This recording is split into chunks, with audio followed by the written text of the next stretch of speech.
Magandang araw po sa inyo lahat. Ako po si Banat Bayat. Ngayong araw na ito, pag-usapan na naman natin ang mga nangyari ho sa ating bayan. At paulit-ulit natin sinasabi na pag tama, palakpakan, pag mali, banatan. Hindi po importante kung anong kulay ng politiko, kung sino pa man siya. Basta pag tama, palakpakan, pag mali, banatan. At tayo rin po ay galit na galit sa chismis at fake news. Itaas na po natin ang antas ng pagbablog na kung saan tayo ay nagre-react sa totoong balita. Hindi ho ko sa saan-saan po natin napupulot. Okay? Hindi ho yung puro kwento-kwentuhan lang. Kasi alam nyo, ngayon hong makabagong panahon ng social media, medyo nabababoy po ang katotohanan. Madalas ho natitwist, ika nga. Dahil ho, meron lang talagang iilan, hindi naman po lahat, ilang mga vloggers na ang concern ho ay ang views o di kaya yung content. Wala na ho silang pakialam whether kung tama o ito po ba ay talagang nangyari. So doon po tayo sa tama lang, sa totoong nangyari. Doon lang po tayo magre-react.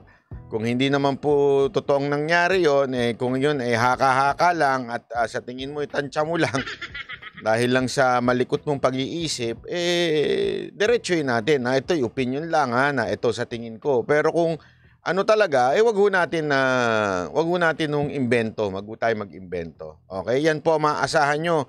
Walang iba kung hindi sa Banateros. Ayan. Ganun. Okay, eto na nga. Alam nyo, eto lang, kwentuhan lang tayo ng bahagya. Noong una pa lang, hindi ko lang ito sure. Kaya lang, naaamoy ko na Naaamoy ko na noon na ang SMNI probe na ginagawa sa Senate. Una, nagtataka ako bakit pinag-iinitan si Kibuloy. Okay? Sinabi ko bang hindi, tama lahat si Kibuloy? Hindi ho. Pero tandaan ninyo, ano ho ba ang pinaka-root problem ho nito?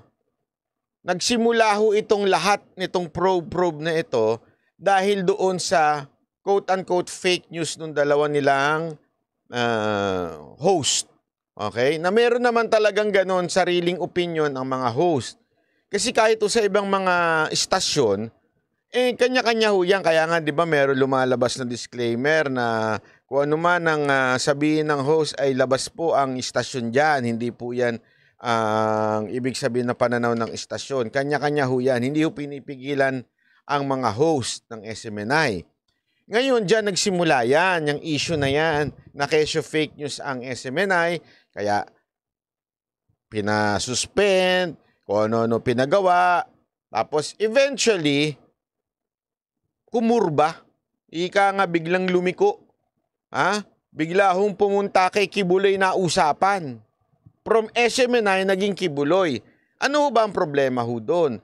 Tandaan ninyo, sabi nga sa papel, hindi na ho hawak ni Kibuloy yan. Kasi ho iba na ho ang may hawak ho ng SMNI. Yan nga ho yung defense ni Attorney Mark Tolentino na sinasabi niya wala nang kinalaman sa SMNI si Kibuloy. Although, if you would see, may programa siya doon at syempre nire-respeto ho siya. Naturalmente, kung ikaw ay dating chairman doon, kung ikaw man yung dating pinununong, kasi ngayon parang ano na siya, parang hindi na po siya ang pinaka ng kanilang ng SMNI. Iba na ho namumuno sa papel. At matagal naman na ho yun. Matagal na po yun na nakarehistro sa ibang pangalan. Ngayon, bakit ang pinagpipilitan ay si Kibuloy? Di ba ho? Yun ang tanong ho dyan. Bakit kung may problema pala SMNI, bakit si Kibuloy na hindi naman na siya ho ang head ng SMNI? Doon pa lang questionable na ho yun. Kung talagang ang issue ay yung quote-unquote fake news ng SMNI, di sana yung SMNI yung targeting nyo. Pangalawa, kung talagang fake news, meron naman tayong batas laban sa fake news. Pwede nyo naman pong isampa sa husgado yan. Bakit kailangan sa Senado? Okay, kasi nga, ito ho pala ang punot dulo nito.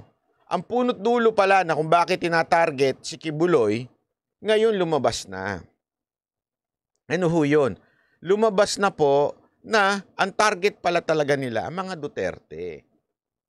As far as I remember, kasi ngayon lumalabas na kesyo magkasama ang mag-ama o yung si Pangulong Duterte at si Mayor Sara Duterte, si Mayor before na BP na ngayon, Sara Duterte ang nagpupunta doon sa kingdom ni Kibuloy at merong dalang baril daw, di umano. So ngayon talagang kitang-kita mo, target na po na nila. Ito na yung ending ng kanilang script. Napaka-obvious halatang-halata di ba? Halatang-halata na ito na po yung script nila. Ang target ang mga Duterte. Panoorin po muna natin news kasi napaka-importante na pick upin natin dito yan Ito, pasok. Pinagtatrabaho raw ng walang bayad at inaabuso ng Kingdom of Jesus Christ ang kanilang mga miyembro. Pinasasapinan ng Senado si Pastor Apollo Kibuloy para sagutin ang mga alegasyon laban sa kanya. Nadawit pa nga pati sina dating Pangulong Rodrigo Duterte at Vice President Sara Duterte. Nasa frontline balitang yan si... Actually, unang reaction ko nga dyan, si BP Sara Duterte. Malamang si PRR din, madalas pumunta doon. Hindi naman tinatago yun, nakabidyo pa nga yun. Tapos, ba't pati nadamay si BP Sara Duterte? Parang hindi naman po ata punta ng punta si BP Sara Duterte doon Halatang talagang ipinilit SMNI, actually feeling ko more than PRRD, ang talagang tinarget dito si BP Sara Duterte. Everything na nangyayari ngayon, para siraan si BP Sara Duterte dahil sa 2028 election. Kaya lang, talagang tatamaan si Kibuloy, tapos tatamaan yung tatay, tapos biglang babandas papunta sa kanya. Di ba? Ganun di ba hindi naman masyadong, ewan ko kailan lang siguro nagkita yung si BP Sara Duterte at si Kibuloy. Hindi ganyan. Hindi ewan ko, iba sila ni PRRD, pero si BP Sara Duterte, hindi mahilig sa ganyan. At ang alam ko, at alam din ng lahat, ng mga lalo na mga taga Davao, hindi porket kaibigan ni Pangulong Duterte, kaibigan ni BP Sara Duterte. Maaaring nagpunta lang siya doon to, alam mo yun, courtesy ba? Okay? Pero not really katulad ni PRRD na merong relationship na pakakaibigan kay Kibuloy. Pero dito kay BP Sara Duterte, parang, basta lang ma-shoot, parang kay Las Cañas. Di ba ganun na nangyari? Hindi kasali si BP Sara Duterte noon. Biglang ngayon, alam nilang malakas sa 2028, sinali na nila. This time, hindi naman talaga kasali si PRRD. Di ba, pag nababanggit si Kibuloy, laging nababanggit sa news si PRRD. Never nabanggit si BP Sara Duterte. Bakit ngayon sinaksak si BP Sara Duterte? Kasi nga ang punto dito, na pag siniraan, nakakita ng mali dito kay Kibuloy, i-connect. Siyempre si BP Sara Duterte at si Pangulong Duterte. Matik na yun. Ganun ang ginawa nila. Ano ang tawag dyan? Naku po, yan yung tinatawag na, yan ang kanilang PR script nila yan. Naku, halatang halata.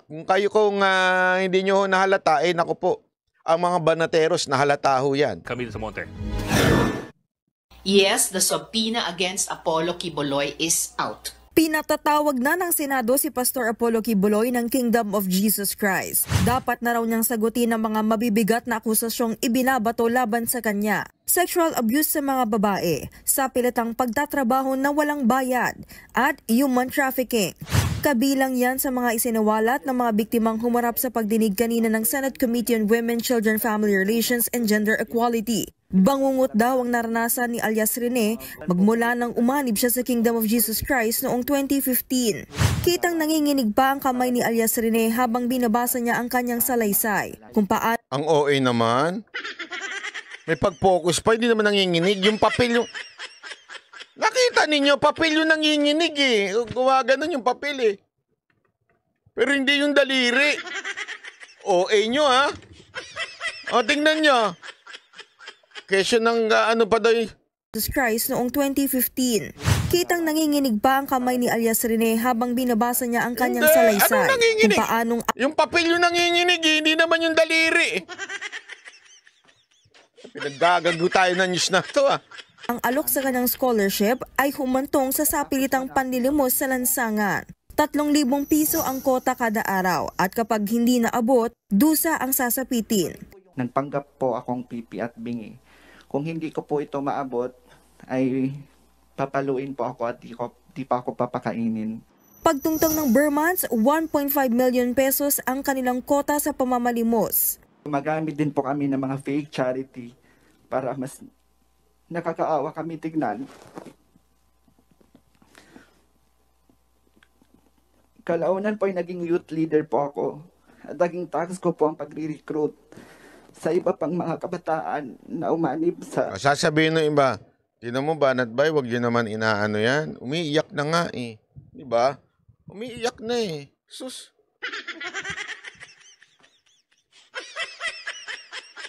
Hindi naman sa sinasabi natin, lahat na sinasabi niya mali ah. But don't ever forget, for a lie to be believable, kailangan i-mix yan ang konting truth. O, lagi nyo tatandaan yan. Ganyan ho ang mga asawa eh. Tama ho ba mga lalaki na nakikinig dito? Ang tamang pagpapalusot sa asawa, ang tamang pagluloko sa asawa, Banat Bay, tinuturuan mo pa eh. Hindi mo lahat sasabihin ng puro kasinungalingan. Dapat may konting katotohanan. Tapos, hahaluan mo, doon mo na isasama yung kasinungalingan. Ganun, no, para maging believable ang kasinungalingan. Kailangan may konting kakatotohanan. Halimbawa, saan ka galing? Sa opisina.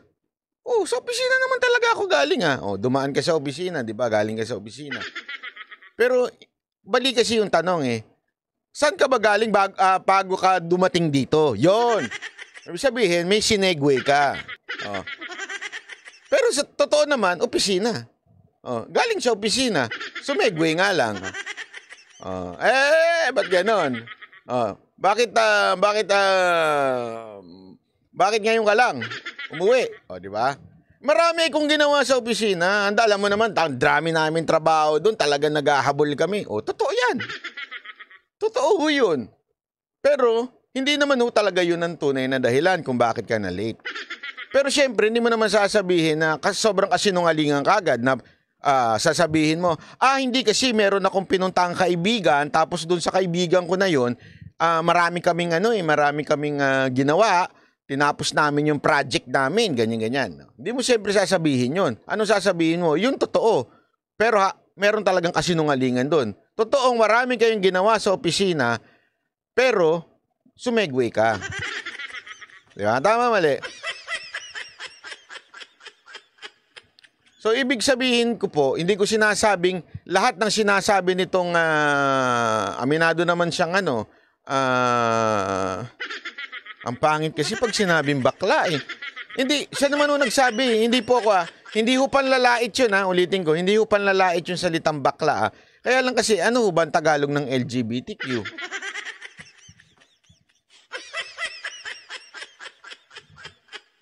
Binabae.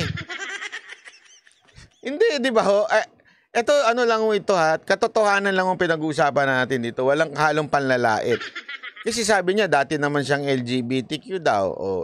Ano ba ibig sabihin ng dating LGBTQ? Ano ka ibig sabihin ng LGBTQ? Anong Tagalog niyan? X-Men. Dating... Kasi wag na nating pagandahin Masyado pa nating niyuyurakan yung... Basta pagka, bakla. Hindi naman ibig sabihin pangit pag salitang bakla. Di ba? Yun lang. Kinikwento ko lang.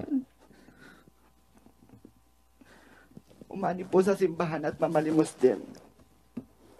Dito na po ako magsimulang magtanong at magduda. Nagigilty po ako. Tila natunugan daw ng mga opisyal ng Kingdom of Jesus Christ na nakokonsensya na si alias Rene. Kaya ipinatapon siya sa tinatawag na Glory Mountain.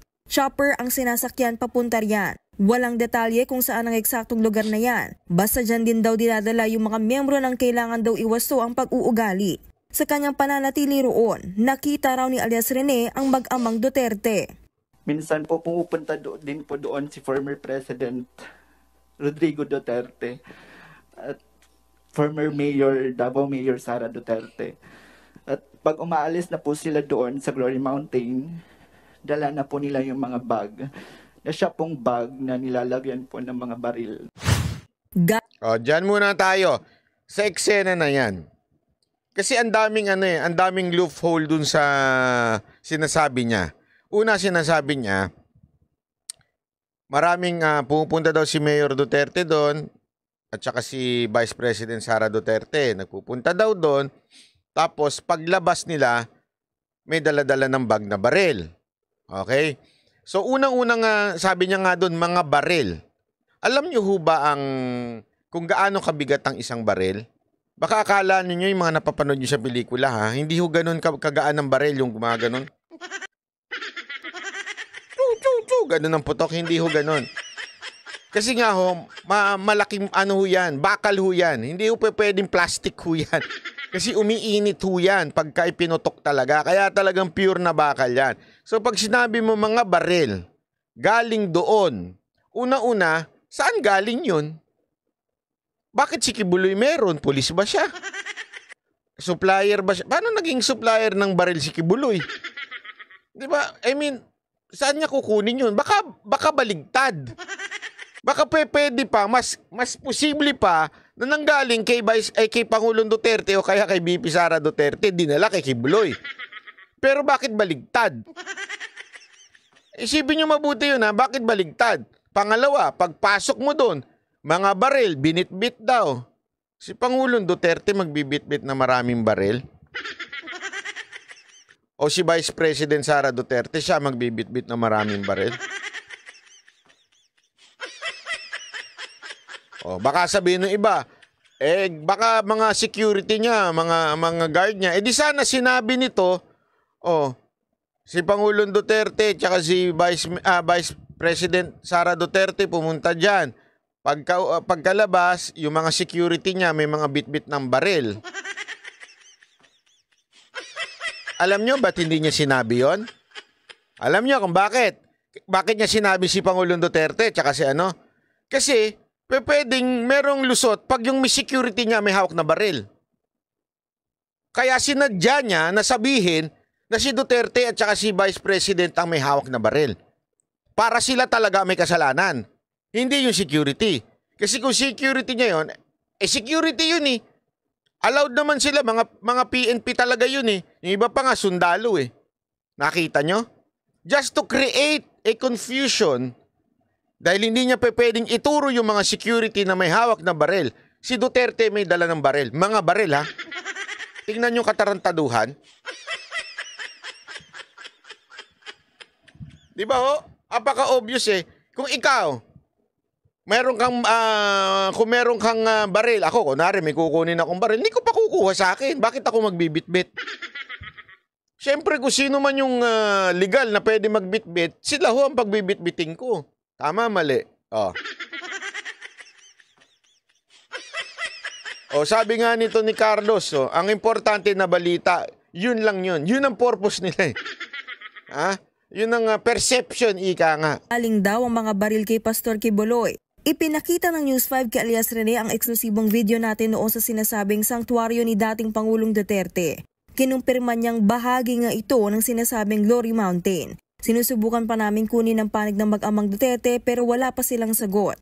Taong 2020, nakaalis sa Glory Mountain si alias tama, sabi nito, hirap na nga maglakad yung matanda, siya pang pinagbuhat. Rene at naging personal assistant siya ng isang mataas na opisyal ng Kingdom of Jesus Christ at muli siyang inabuso ng kaparehong kasarian. Dito po ako nakaranas ng mga sexual abuse. Pinipilit niya ako na pinipilit niya po ako at siya.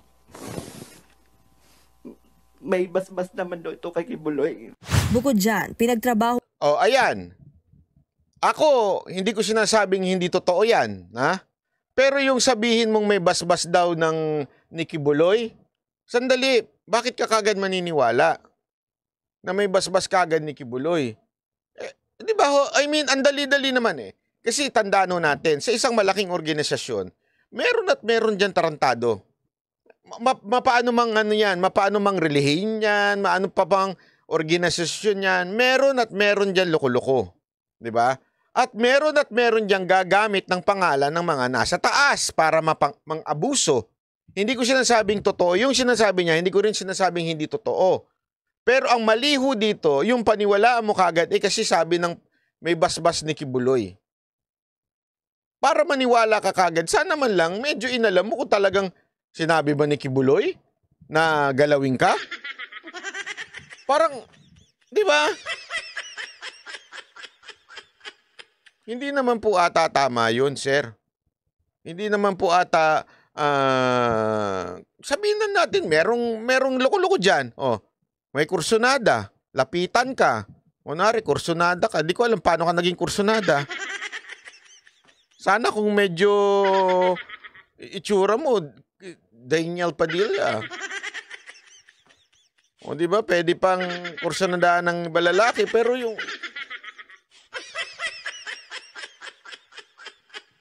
Hindi naman sa nilalait ko itsura niya, ha? Pero halimbawa lang, kung may talaga lumapit sa'yo, tas ginamit lang si Kibuloy, ang bihira sa Pilipinas pa naman. Hindi totoo, sa Pilipinas pa naman. Traffic nga eh. Sino ka? Driver ako ni General. Sinong General? Basta si General. Driver ako ni Senador. Sinong Senador yan? Basta si Senador. O, ito. Kausapin mo. Senador. Ito ano. Dumaan lang ako sa busway kasi pinamamadali mo ako. Ito, si Senador. Di ba? Tayo mga Pilipinong hilig gumamit ng ganyang pangalan eh. Ang hilig natin mang name drop, ika nga, di ba? Na, ito, kasi tusan ako ni ano eh. Sino? Kilala ba si PNP Chief? Ito si PNP Chief sa telepono, kausapin mo. Tama, mali. Di ba?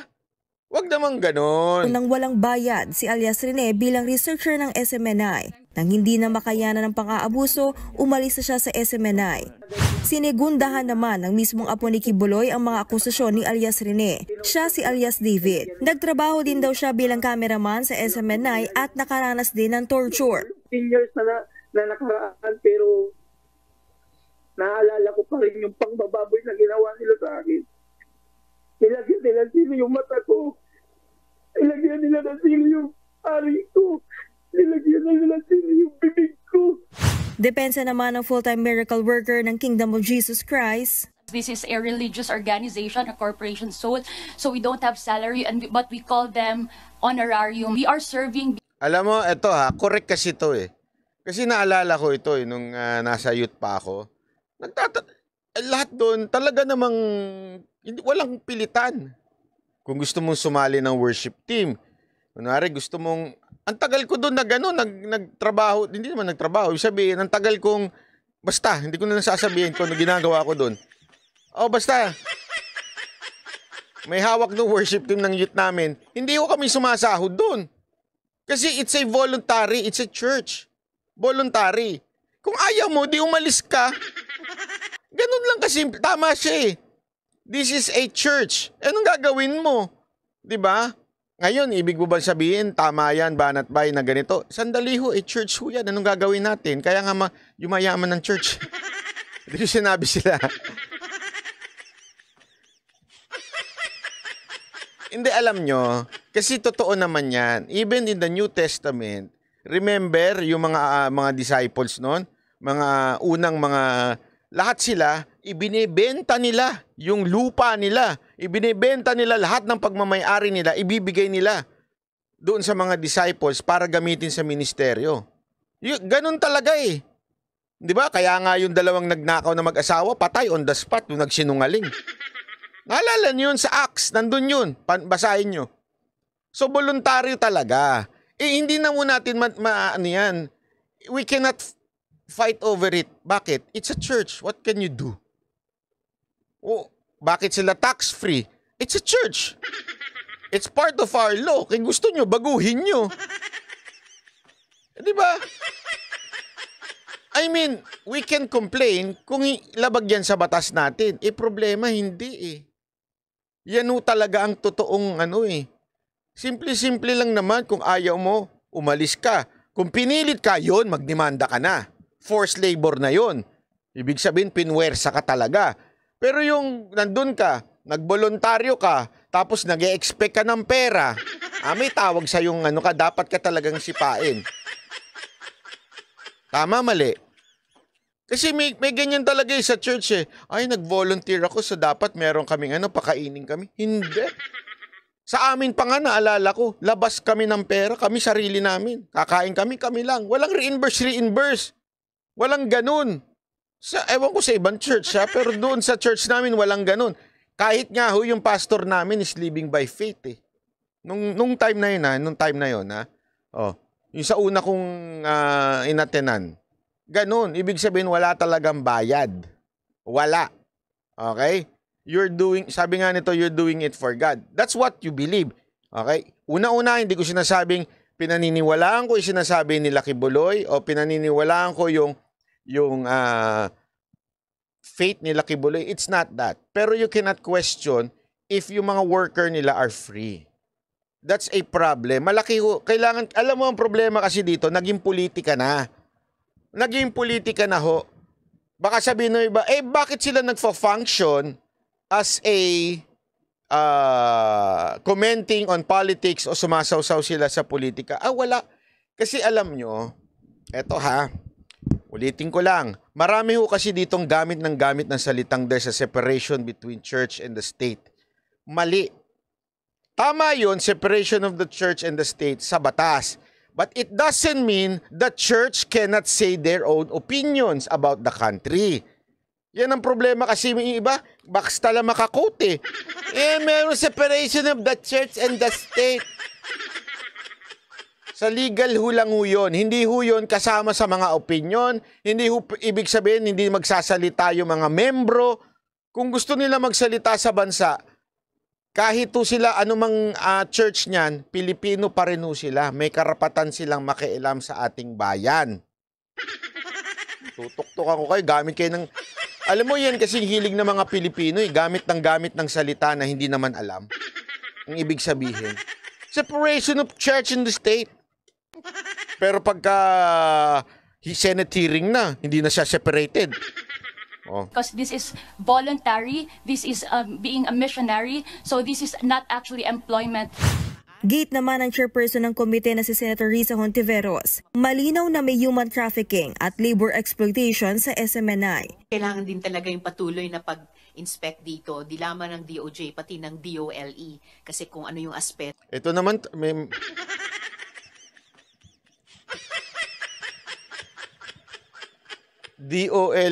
DOLE, hindi nga sila trabahante, hindi sila empleyado, volunteer, minister ang tawag sa kanila, worker, full-time worker.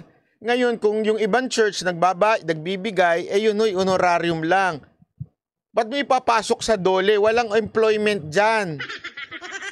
Ito, bobo din talaga senador nito. Sayang talaga pinapasweldo natin dito sa senador na to, itong Hontiveros na to. Dinaig pa si Robredo.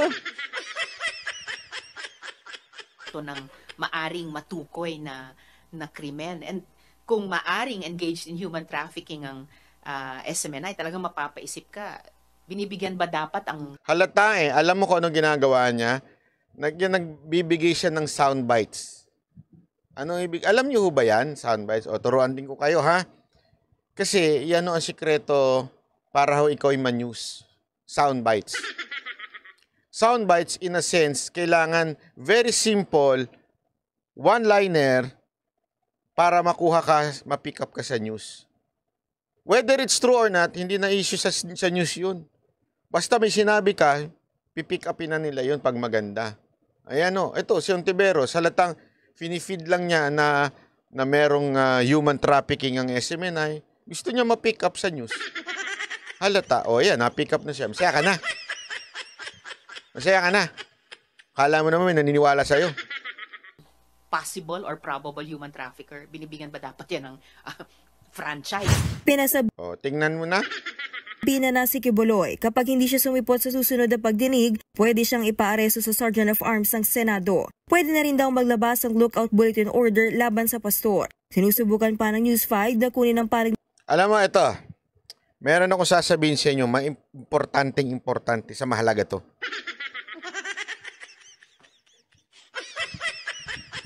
Iba nakikita ako dito.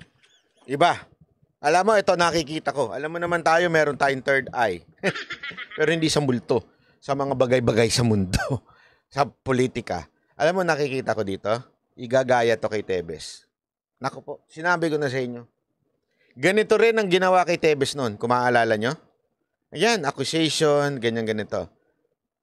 Sa totoo lang, delicates dito si Kibuloy, ha? Bakit ipinasok yung baril? Eto. Pag may kaibigan kayong pulis, yan ang pinakamadali para maaresto ang tao at tumagal sa kulungan at hindi makapagpiyansa. Baril. O kaya droga. Actually, yung droga medyo baril talaga. Pag tingnan nyo sa batas yan, pag ang nakuhanan ka ng baril, walang piyansa dyan. Kulong ka talaga. Kaya iyan ang usualing itinatanim. Kaya ang mangyayari dito, feeling ko katulad nung kay Tebes. Ngayon, isipin niya, out of nowhere, dating issue, labor issue lang. Labor issue lang dati. Ano pa mga issue? Mga issue ng pang-aabuso. Bakit biglang sumulpot tong baril? Kaibigan, salamat po. Alam niyo kung bakit? Ang dali ho kasi. Ang dali makulong ng isang taong mahulihan ng baril. Since ikinonect na nila dito sa witness na may baril doon sa Garden of Eden. Ano ba yun? Kingdom of whatever. Kung ano man yung tawag nila doon sa lugar na yun. Iisipin nyo, magbato lang ng granada dyan sa loob. As in magbato, hindi pasabugin ha, magbato lang. Kasi ang laki niyan eh. Ang kwento nga sa akin, ang laki-laki daw ng lugar na yan. Sobrang laki. Tandaan ninyo, ganyan yung nangyari kay Tebes. Wala sa bahay nakuha. Alam mo kung saan nakuha? Doon sa malayo. Doon sa hindi na pinupuntahan. Doon itinanim yung baril. Hinukay, itinanim yung baril. Tapos pinalabas na itinago doon yung baril. Since it's still the property of Tebes, yun ang inakusa. Tama, mali. Imagine niyo to. Ang laki ho ng pagmamay-ari ni Kibuloy dyan. Siyempre, kung pagmamay-ari niya yan, kingdom niya yan, sigurado ko, maglagay lang ng konting baril dyan, granada, magbato, ibig sabihin, hagisan mo lang doon sa loob para may granada doon, tapos biglang i-raid. Pag nahuli siya, kulong. Walang piyansa. Ganun no. Naintindihan mo natin? Ganun katindi po yan, mangyayari dyan. Sigurado ko, yan ang next, ipare-raid. Tingnan nyo, i-request ipare-raid yan, as in, i-raid doon ng kapulisan, tapos may matatagpuan.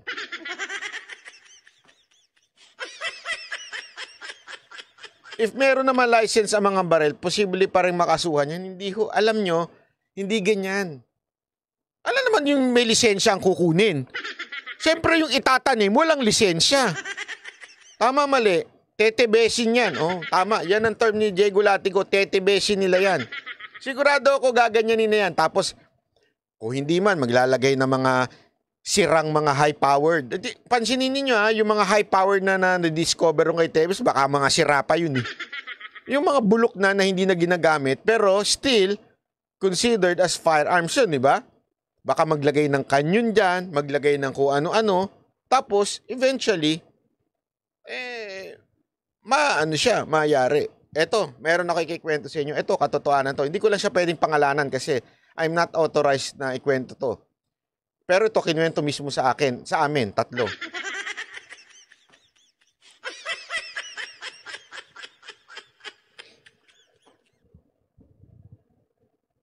Dali, iniisip ko paano ko ikikwento. Baka mamaya madali na naman tayo sabihin, chismoso mo talaga banat.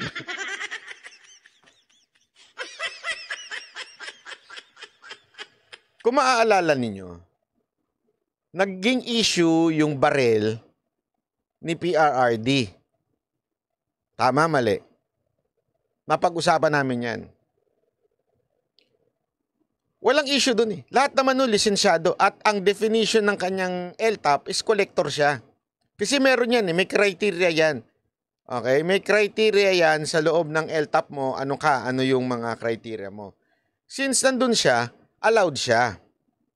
Pero alam nyo, before umalis si Pierre Arden, rehistrado lahat yan, di ba? Kasi alam na nila na dyan dinadali ang mga opisyal ng gobyerno. Noong una, sabi ko, medyo hindi naman, parang okay. Sige. Until, meron na naman kami na-meet ng Banateros Brothers. Na-meet namin, di ko na lang sasabihin kung sino ito. Dati ho itong opisyal, malapit kay Pangulong Marcos, tapos nawala sa gobyerno. Ito sabi niya sa akin. Merong nag-try na magrehistro ng barel under his name. Yeah. Ganun kalupit ha. Merong nagrehistro ng barel under his name. Hindi ho siya nagrehistro nun, pero nirehistro lang. Buti, nakita niya. So, sinulatan niya na yung PNP at sinabi niyang, hindi sa akin yan, humingi siya ng certificate na ito lang ang baril ko. Wala nang iba. Kasi nga ho, bakit ganun? Nakwento mo yan, boss. Nakwento ko ba? Makakalimutin ako. Bakit to ganun? Kasi nga ho, laging baril ang pinakamadaling itanim na pag ikaw nahulihan, walang piyansa. Gets ninyo? Kaya nga, out of nowhere, tetebesin ang gagawin dito kay Kibuloy. Since malaki yung property niya, hindi mo naman mababantayan yun. Kahit sobrang dami mong security guard, kahit sobrang dami mong, kung ano man ang tawag nila, goons o whatsoever, hindi mo mababantayan ng hekta-hektaryang lugar mo.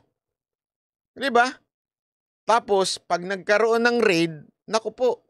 Kaya nga, di ba, tandaan ninyo, yung raid, yung warrant, okay? Yung warrant dapat specific kung saan. Kaya nga na-dismiss yung kaso ni Tebes tungkol doon sa baril eh. Bakit to? Kasi hindi specific eh.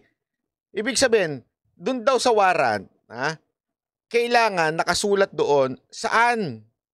Ano yung hinahanap nyo? Anong partikular na hinahanap nyo? Hindi pwedeng imbento lang. Sa buong hektarya ng lugar niya, ganyan. Hindi pwede. Okay? Bakit? Kasi nga ho, talagang ginagawa yan yung pagtatanim ng baril. Ngayon, kinasuhan siya. Akala ko ba, hindi naman pala pwede? Oo nga. Optics nga lang. Yun ay para lang po makulayan na itong tao na ito, goons to, may baril to. Kasi yung mga tao, yung mga nanonood, hindi naman sila nagfa-follow ng news eh. Meron mga tao talagang katulad ninyo nagfa-follow ng news. Pero meron yung wala lang, hindi sila nagfa-follow ng news. Yung pag napanood nila, marami na ko ang baril kay Tebes. Ganun. Hindi nga nila alam na na-dismiss na yung case. Bakit to? Wala eh. Illegal yung naintindihan natin. So, feeling ko gaganunin din to si Kibuloy. Magpapa-search warrant, hingi ng search warrant, tapos i-raid. Tandaan ninyo, ano kasunod? Subpina. So, pagkakasunod ng subpina, ihaahin, tapos pag nagtago pa, hihingi ng search warrant, parehong-pareho ng ginawa kay Tebes eh. Tandaan ninyo, ganun na ganun ang ginawa, format. Sino target? Maaring si Kibuloy din, pero sa totoo lang, ang pinaka-target niyan, siraan ang pangalan ng mga Duterte. Kasi pag nalubog, kasi tandaan ninyo, hindi nila magalaw ang mga Duterte. It will really trigger something pag ginalaw nila mga Duterte at itong si BP Sara Duterte. Pero para masira nila, pipilayan nila yung mga nasa paligid. Yan ang talagang system na mangyayari. Pipilayan nila ito si Kibuloy. Alam naman po natin whether hindi man po pareho lagi ng pananaw, ang SMNI ho talaga ang naglalabas ho ng mga balita ho talaga na hindi nilalabas ng iba. Alam naman po natin yun. Di ba? Ay tatargetin. O, pakinggan ho natin ito ha. O, ito. Kasi napaka-importante nito eh. Dito naman ho, medyo napahiya ho si Ontiveros dito. Sandali, asa na yun, ha? Ito, pakinggan. Posible po bang, could you please issue an immigration lookout bulletin order ngayong, bukod dun sa pag-confirm ng BI, ngayong may subpoena order na po ang Senate? Pwede po bang mag-issue ng ILBO kay Apollo Kibuloy? With the issuance of the ILBO, and since it's now an ongoing investigation, the DOJ can now issue an immigration lookout bulletin order. But just caveat lang po, Madam Chair, kasi po ang ILBO, it's not meant to prevent the subject from leaving the country. Napahiya si Ontiveros dyan.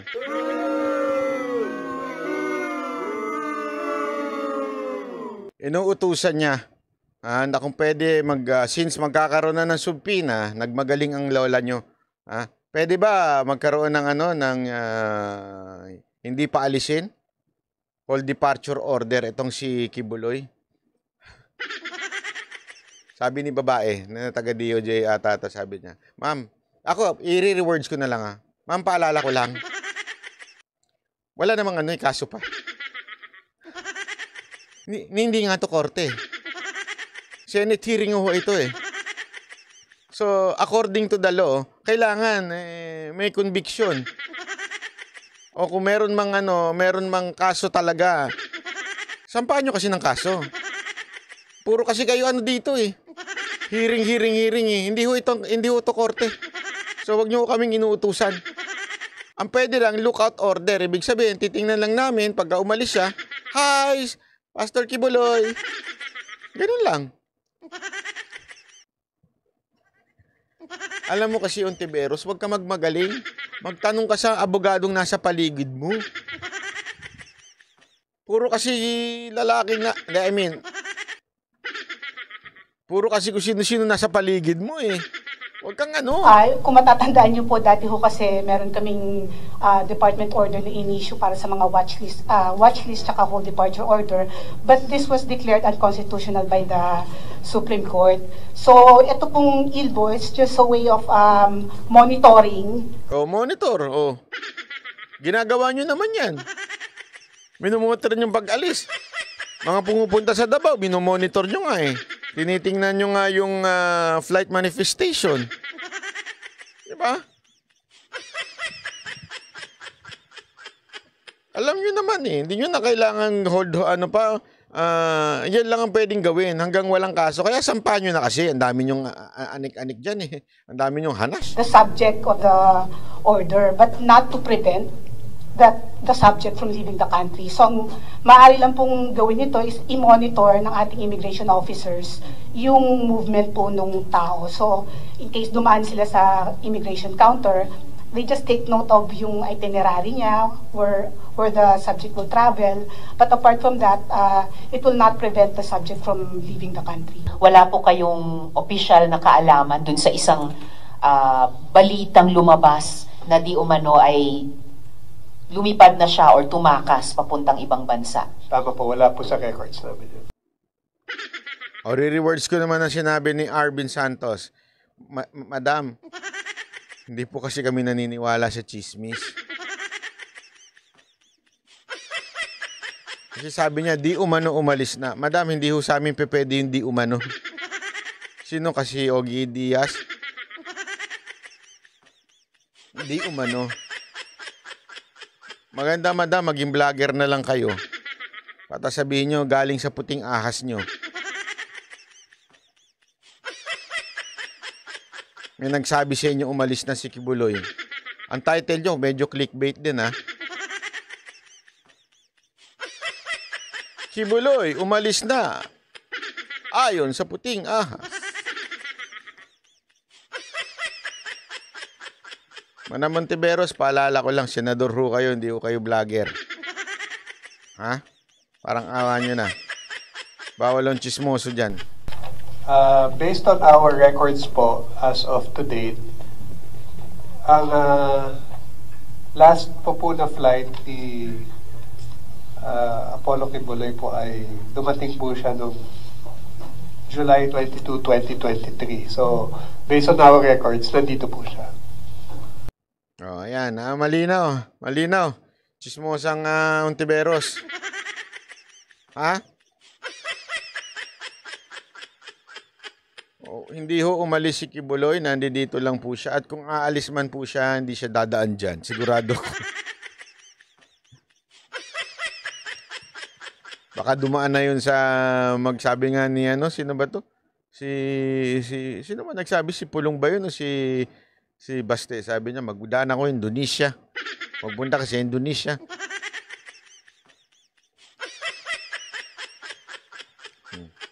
Baka mamaya kasunod na niyan. Ontiveros, kakansilin nyo na rin passport.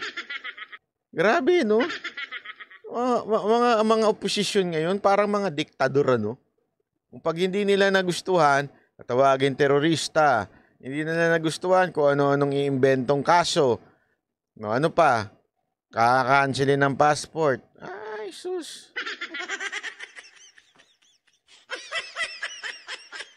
Hindi, alam nyo, pagbigyan nyo na yan si Ontiveros kasi humahabol yan. Humahabol yan sa 2028 eh. Kasi nga, doon sa survey, parang wala siya eh. Di ba ito sa survey? Oh, sino ba naandun? Siya ho. Si Romualdez nga, kulelat eh. Siya, wala.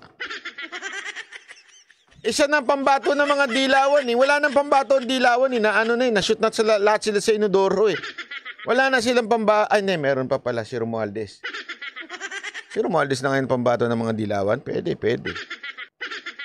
O, nakapwesto siya. Ano to? Wala lang, asungot. Pampagulo. Tanggalin na sa eksena yan si Ontiveros. Rain 3140, salamat po. Kasi kayo naman, binoboto nyo pa yan. Hindi ko maintindihan, binoboto niya. Walang kakwenta-kwenta yung Ontiveros. Hindi ko nga alam ba't nag-senador yan eh. Diba? Alam mo yun, wala nang academic intelligence. Wala pang common sense. Ba't pa kaya napunta yan dyan? Diba? Alam ko na kung bakit. Wala na kasing choice eh. Wala nang mapili ang mga dilaw kung sino nilalagay nilang senador. Kaya nilagay na yan. Yung mga millennial na walk, bumoto dyan? Anak ka ng webe. Oo. Binoto talaga yan? Parang di ako maniwala.